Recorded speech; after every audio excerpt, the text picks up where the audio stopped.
चलिए आप रुक जाइए, लिखिएगा मत, थोड़ा ध्यान। कैमरामैन फोकस प्लीज, ध्यान दीजिए।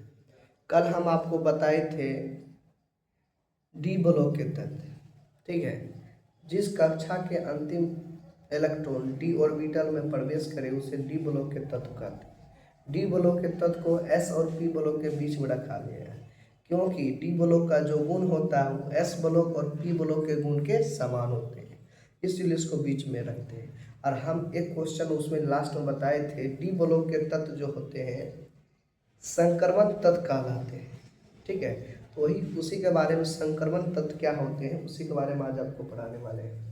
संक्रमण तत्व के गुण को लिखें।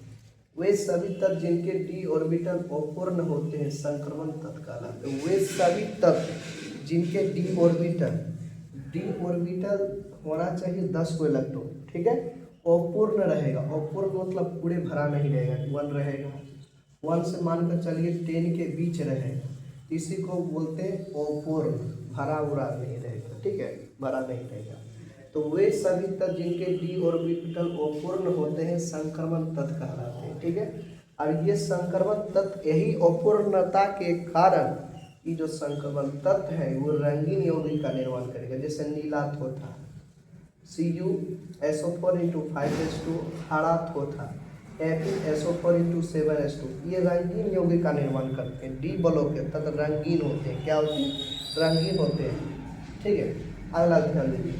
और ये भी बताए थे डी ब्लॉक के बारे में, डी ब्लॉक में जितने भी तत्व हैं सभी तत्व क्या है, धातु है, ठीक है। अगला ध्यान दीजिए, संक्रमण तत्व जटिल यौगिक का निर्माण करते, जो बड़ा बड़ा फॉर्मूला जो देखते होंगे, बड़ा बड़ा जो फॉर्मूला होता है, ऐसे संक्रमण तत्व होने के कारण, जैसे बड़ा बड़ा फॉर्मूला हो गया FeSO4 × 7H2, CuSO4 × 5H2, ये जो बड़ा बड़ा फॉर्मूला है इसी के कारण बनता है। संक्रमण तत्व मिश्र धातुओं का निर्माण करते हैं। संक्रमण तत्व मिश्र धातु अकेले रहेगा, मिश्र धातु मतलब होते हैं एक से अधिक धातु, जैसे Fe लोहा भी है, सल्फर भी है, ऑक्सीजन है, हाइड्रोजन है, ऑक्सीजन है, ये सारे चीज के मिलने से धारा थोथा बना है। कॉपर हो गया, सल्फर हो गया, ऑक्सीजन हो गया, हाइड्रोजन हो गया, ऑक्सीजन हो गया, इसके मिलने से नीला थोथा बना है। इसलिए संक्रमण तत्व जो है मिश्र धातुओं का क्या करता है, निर्माण करता है। मिश्र धातुओं का क्या करता है, निर्माण करता है।